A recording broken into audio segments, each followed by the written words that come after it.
to shoulder, no more than an arm's length between them. At length they form a human line that stretched itself from the edge of the creek, rising up from its banks to the other side of the street until the head person was a few feet from the burning structure. A man wearing a cap went off to take up a strategic point of observation near the head of the line. He tried to get as close as possible to the seat of the fire. He steadied himself on a pile of rocks, remaining silent for several minutes. I watched him as he stood there like a fantastic piece of sculpture. Finally he yelled, "Pass the bucket, pass the bucket."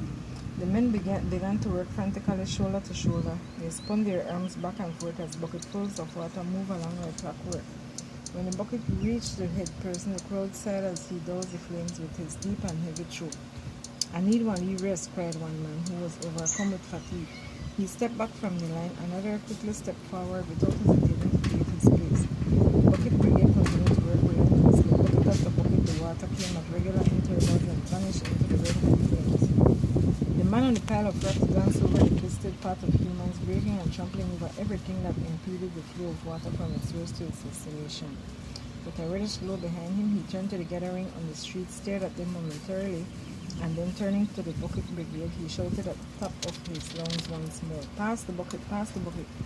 I remained standing terrified at the sight of the large fire and appalled at the hundreds of sculptured figures that surrounded it. I was becoming uneasy. I could feel the heat of the raw flames on my face.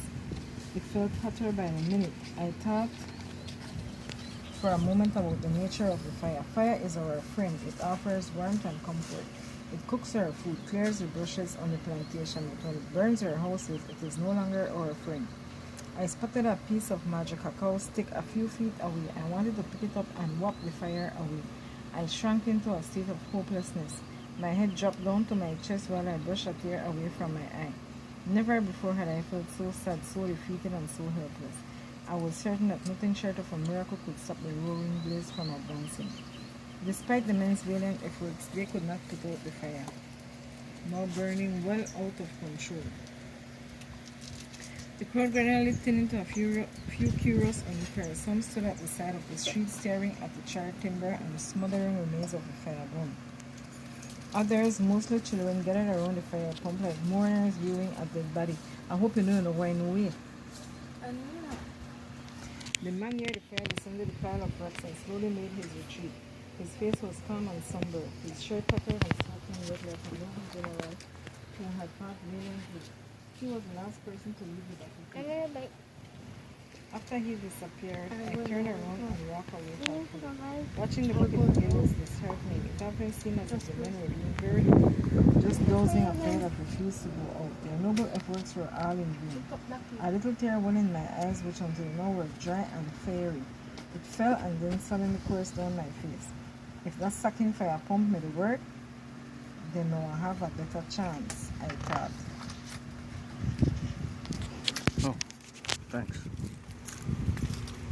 You should drop it out there now. That's not good. The year was 1961. Sure. In the United States, John F. Kennedy, in his inaugural address, requested that fellow Americans ask not what your country can do for you, ask what you can do for your country.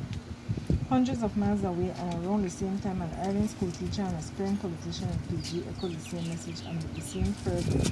He called on his countrymen to take a stance to do something. His statement rang true for a growing number of people who had chosen public service employment. Not surprisingly, it didn't take long for the people in PG to start calling this ardent school teacher and aspiring politician Kennedy.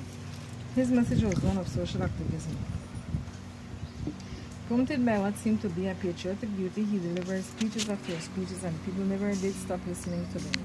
Several days had lapsed since the fire burned. Complaints, bickering, accusations, and of course rumors spread quickly through PG. No one had come forward to assume responsibility for the failed fire pump. It seemed that no one would. With no hard facts or leads, rumors about the fire burn went wild. A man who lived in the neighborhood claimed that on the night of the fire, he saw two dark figures running away from the scene of the fire. But he was too soaking wet to remember any details. One chilling rumor had it that the owner of the house, known for carrying out shady business deals in the past, conspired with another person to set the house on fire in order to collect insurance. Another rumor had it that the estranged wife hired someone whose name I dare not mention to burn down the house so that the husband and the sweetheart could not move in. Others thought some sort of foul play was involved and screamed political sabotage by Slick Willie. For whatever reason, the failure of the water pump was the subject of grave concern. Early in the morning, a small group of town folks led by Kennedy congregated in front of the market waiting for answers. Their impatience was slowly turning into anger. This not the first time this thing happened, until one man yelling at the top of his lungs. Tiger House, Palmback Street, burned down for the same reason, chiming the man who stood on the pile of rocks to direct and supervise the bucket brigade. We got to do something now, cried another man, angrily. Fireburn after fireburn, this got to stop now.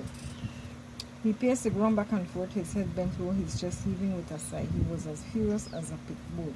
No one dare cross his path over the RC, earned reputation of being called town dog. PG, baddest bad man. We will all meet tonight at Rice Mill Plaza and do something. People are the boss, added Kennedy. That depends. A roof with a wame. Help me, boy. I'll do it. Help me pronounce it, eh? Sorry, what?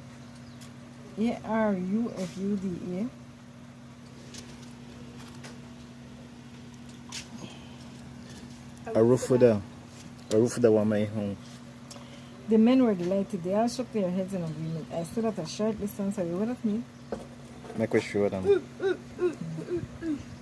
Listening for some time to the furious chatter. I wanted to join in, but I had to restrain myself. I smiled, sighed, and kept silent. Tonight I will be at Rice Mill Plaza, I thought, when I heard I have to pay for a Macan truck. I shoved the pieces of bolida into my pockets and then ran home at full speed. Until the 1970s, Rice Mill Plaza was a popular venue for social activities, political rallies, local meetings, and entertainment. Located in the center of the town, it was within walking distance for anyone who wanted to enjoy exciting dances, singing, picture show, and many cultural activities. Occasionally, the British Council of Cultural Relations organizations for educational opportunities staged free films that promoted an image of the United Kingdom. As young, happy British subjects, we were all too excited to pass the time, watching the lifestyle of the Brits in the mother country. On other occasions, we enjoyed watching volleyball and basketball games till dusk. Numerous cultural activities, including Jankano and Maypole contests, took place at this public square. It was also the venue for the annual 10th of September celebration, to which the reader had already been introduced. Rice Mill Plaza had another function at a time when rice production dominated the local green economy. The smoking concrete areas before they were shredded. Sat1Aug2015. What ain't gone?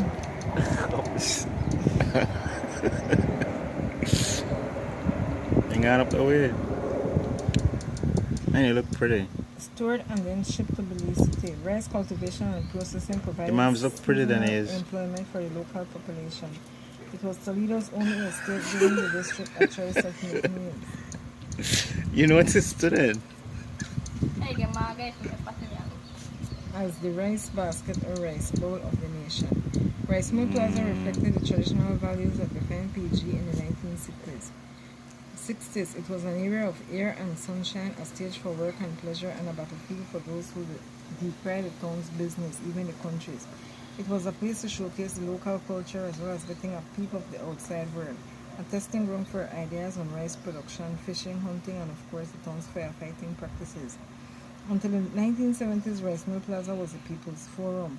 Night was falling, the streets were dark, people having been informed about the meeting by means of a loudspeaker were streaming towards Rice Mill Plaza. Some carried large signs saying, we want fire pump.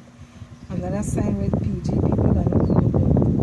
Movement and uproar were everywhere. The air was filled with voices of protest. The meeting was scheduled to start at 8 o'clock sharp. It was an annoying time for everyone, especially for the members of the town board, whose duty was to explain to the angry public the case of the failed water pump. Crowds thronged the plaza. Many had spent the last hour huddled under a wooden shed. Others, mostly women with children in their laps, clustered in small groups on a concrete space around the podium. Some perched themselves. That means Adam one of their kids. Yes, Hazel had you out there. I guess. Or my granny. Others lined themselves against the wall and government building. From there, they constantly carried fits of wild laughter, sinister innuendos, and mockeries. The shouts, laughter, conversation, and shuffling of feet combined to produce a tumultuous uproar that could be heard some distance away. He never said when month the fire, right? He just said 1961. At about 8 p.m. Oh, but approaching 10th of September, so yeah, so that will be between July and September. After the 10th of September celebration, that fire? No. Yes. I thought it said approaching 10th of September when this public forum take place. Yes, but the fire before the public forum. Right, so that would have been before the 10th of September.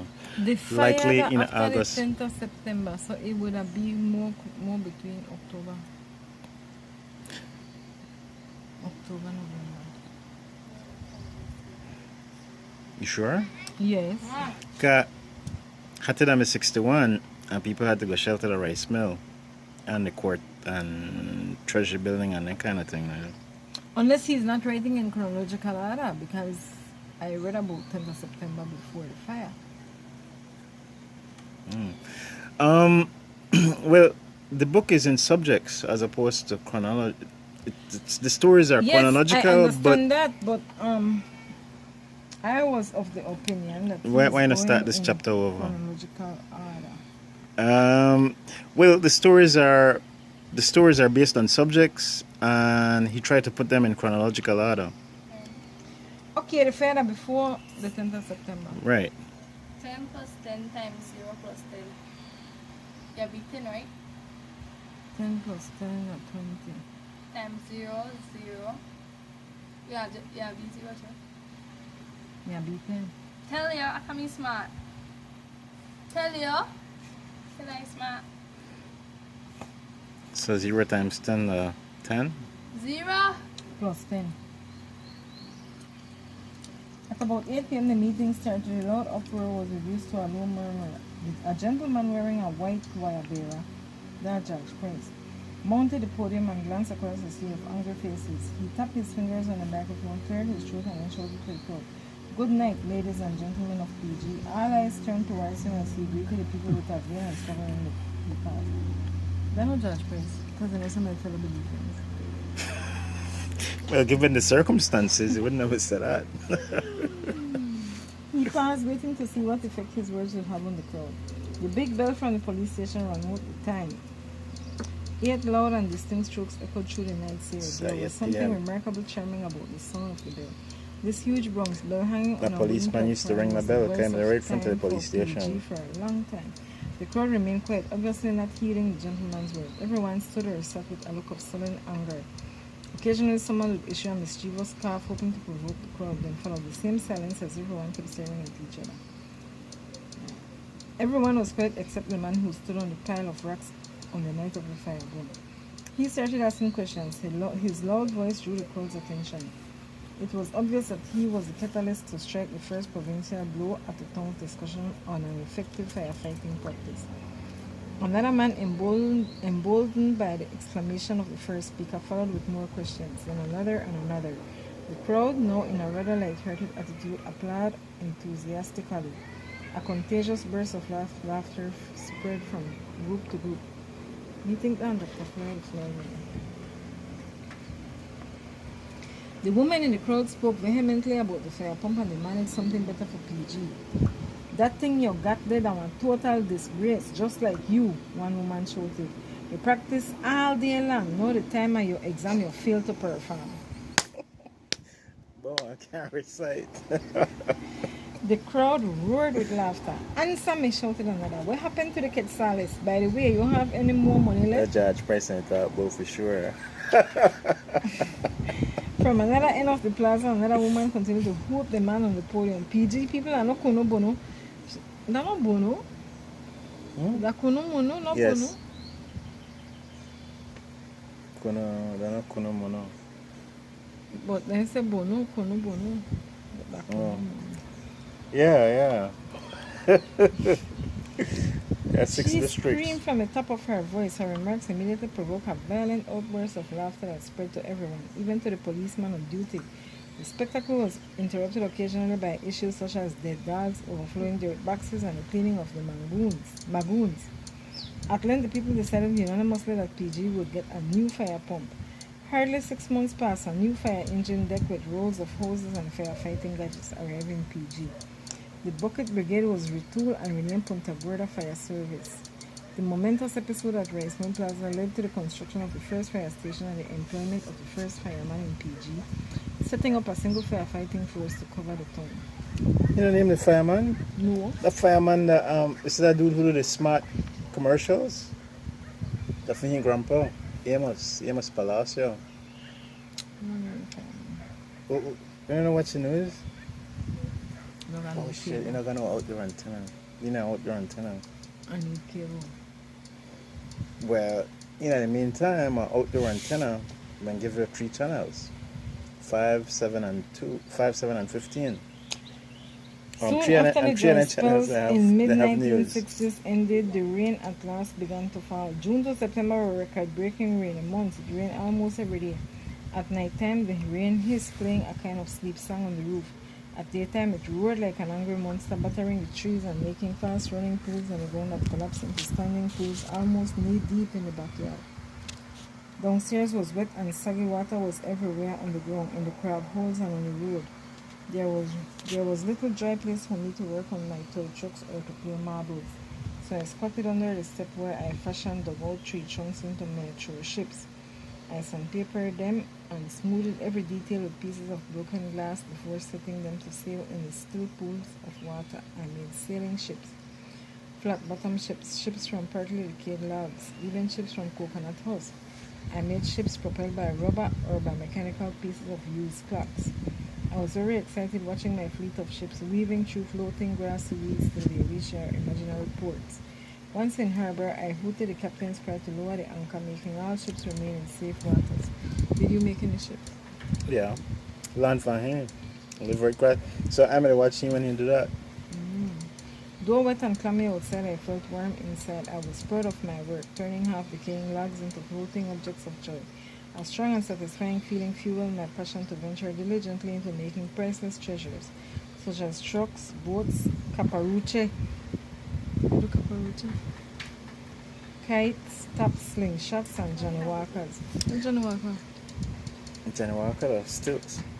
2 pieces of stick with 2 boards on it for you put your foot on.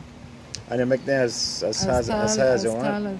Yeah, so you have this around the right so this will be good for walk on high Johnny Walker. Forget on high Johnny Walker. Okay.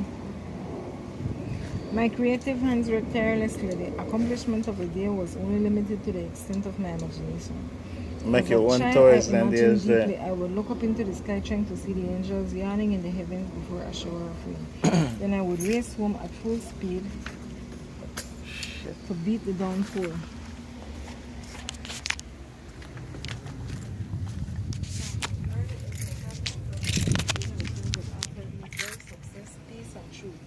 I learned to use what was available to me in shaping the play of my life.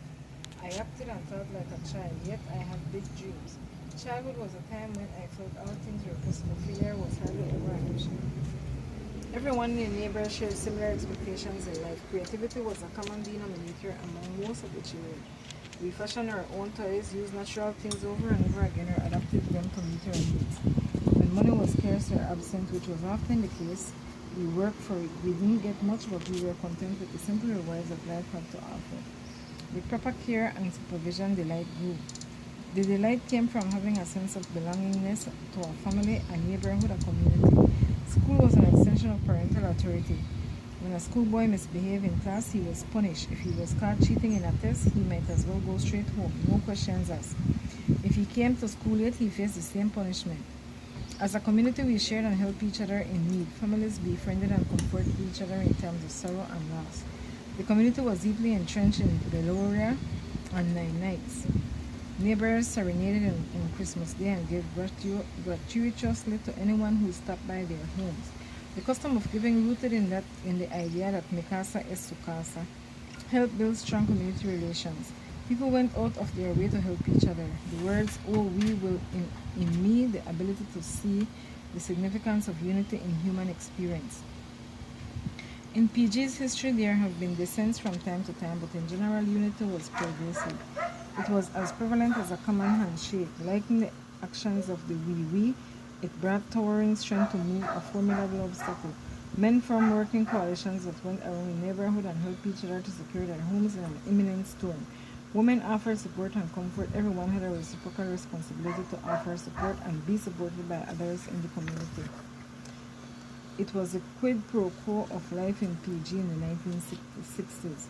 I recall three things that were prominent in the neighborhood: a garden, a vat, and a full coop. Those three things help us to face the world. Inside the garden, we planted tomatoes, okra, peppers, cilantro, cabbage, and other vegetables. The vat was used to store drinking water to meet shortages during the dry months. The fall coop was for raising poultry. I prided myself as a self-appointed keeper of our fall coop, a role which came with added responsibilities. Our parents not only bathed us, nursed us, cooked for us, or quenched our thirst, but they touched our hearts, brought us hope, encouragement, motivation, and discipline. I believe those were the greatest gifts we received from our parents,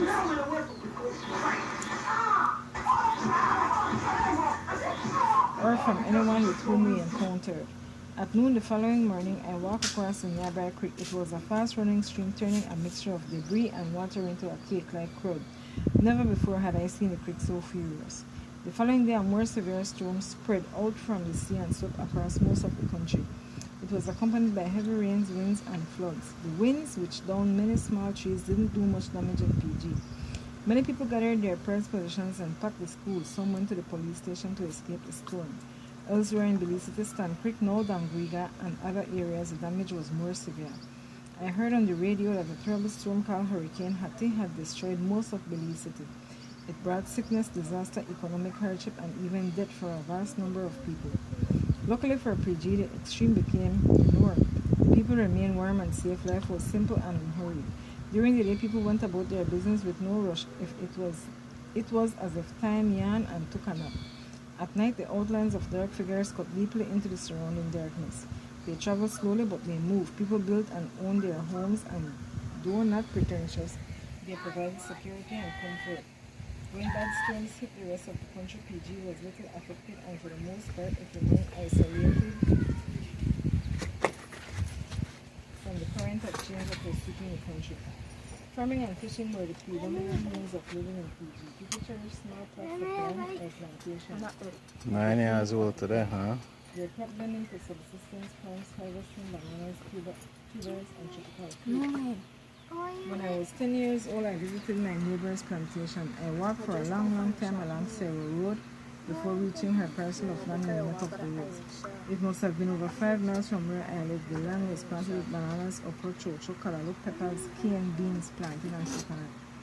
Cassava and yams were everywhere with endless rows of leafy foliage.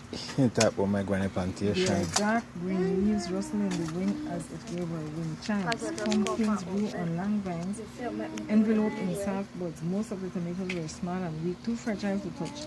The large sacks of corn were beaten down by dust from the nearby road. The hot sun was beginning to turn them brown. Beyond the road, big tall trees grew in abundance. Their trunks formed into limbs, which in turn branched out into boughs and twigs that moved gentle in the hot sun. The older trees grew crooked, showing their foliage in every direction. Long, thick titae wrapped themselves around their trunks, bringing slow death. A few trees grew straight with smooth trunks that launched into the sky. Then they gasped for breath before spreading their foliage in a mass of luxuriant green. They looked like giant umbrellas in the sky. Their high tree tops in the wind told endless stories of victory and defeat. Despite the sweltering heat, my neighbor farmer labored for hours with inexhaustible vigor. With a hoe in her hand, she attacked a portion of the earth's crust, removed the weed, turned the soil, and then planted fresh rice seeds that would soon express their thoughts in green leafy foliage. Like a rice field maiden, she sang while she worked as if to break the monotony of her labor. I think you need to talk about my granny, because my man I'm a babysitter when he was small. Her singing was sweet, her voice was beautiful. The words of her song reflected the sadness of life, exuding a melancholy that undoubtedly seemed like a catharsis for the pain she had long endured. Plantation was not only her mode of work, it was also her world in which she found time and place to reflect and meditate on her life. For a long time, I watched a crumpling cell yielding to the strength of her powerful hands. When she chopped firewood, she worked skillfully with her axe. Gripping its handle with both hands, she bent backwards, swung the axe over her shoulders, and then with a tremendous amount of power, she brought it slicing through the air. A human arc cut through the sun's rays with precision and artistry. It landed with a loud and forceful crash. Nothing should ever come between the axe and the wood. No noise disturbed the silence of the forest except the distant gracious calling of the cry and the thud of my neighbor's axe on dry trees. She gathered the sticks of firewood, bundled them together with pieces of the tie, and then strung the knots together. The bundle of firewood, fresh fuel to keep her home fires burning, was ready. On her back, she carted her load. Then she plodded home, a refreshed and liberated soul. The sun had already shifted, stretching her shadows to the east. Despite the shade, the heat was becoming unbearable. Occasionally, a rumbling vehicle would pass by, stirring a lingering cloud of dust along the way. Few would argue that plantation work was a backbreaking chore, which undoubtedly could have easily broken weaker people. You think that? Sorry, what? Plantation work is backbreaking. Absolutely is. And humans do that for majority of human history. Regardless of the conditions, sun, wind, or rain, many PG people work the plantation dutifully. Give me. Derrion! Give me. Give me a bite. Derrion! Bite for me. Give me. I'm going to fight for 2 1. Because he give me. You know what? He's not. Let the leave alone. That's for him birthday. Give bite to him. Derrion! Give her. Sure. Eat it too. Of course, I'll tell you to do. Come on there. No! Shut up.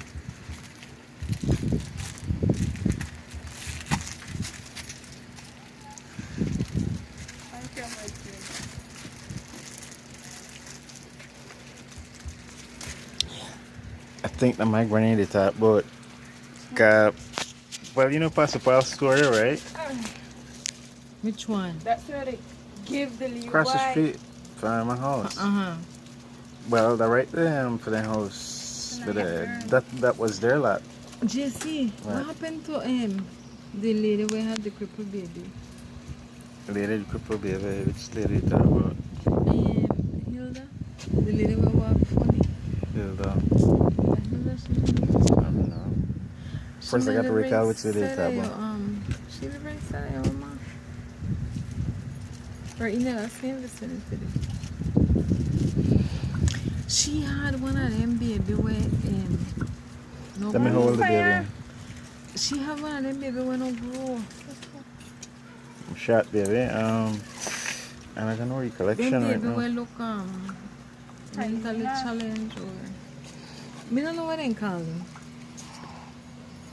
Me neither. I don't know who that She was. used to walk funny like the cripple like. Oh, but she had the war foreman or something. No.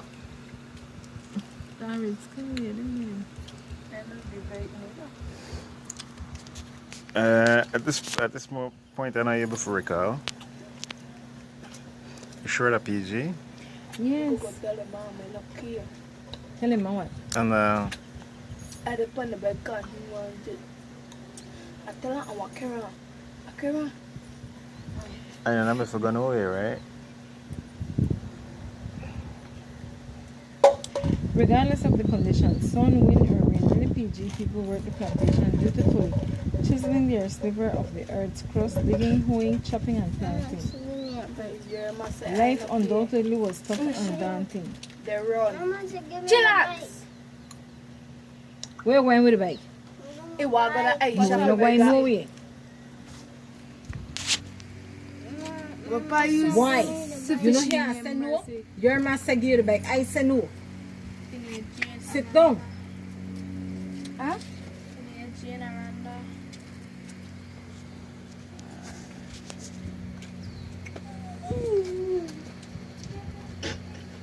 That's the funniest joke because I remember.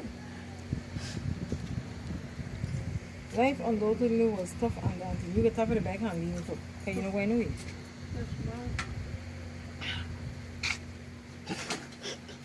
not funny. At times it seemed threadbare under constant chafing, yet PG people never gave up the thrill of farming. It was a labor of love. Extremity was the norm. To the strength of the PG people, they shouldered their task and carried on. Run to the back. You put on my bike. I don't go back on it, you hear? The 1960s fostered an era of growth and excitement in PG. First came the construction of new buildings for St. Peter Claver School, followed by the inception of St. Peter Claver College. They have a college? Yes, there was St. Peter Claver College. They had a beautiful uniform. At least the females. They had the white tops and red pleated bottoms. It was pretty. Sort of kind of like Canaan? I don't know. I'm not familiar with Canaan's uniform, but it was a pleated bottom skirt, pleated, and white tops. Then it looked pretty, that. But that school has since been closed and replaced by State School, Toledo Community College. Throughout the town, new streets were gravel, pursuing circuitous routes which appeared tan and brown in dry season.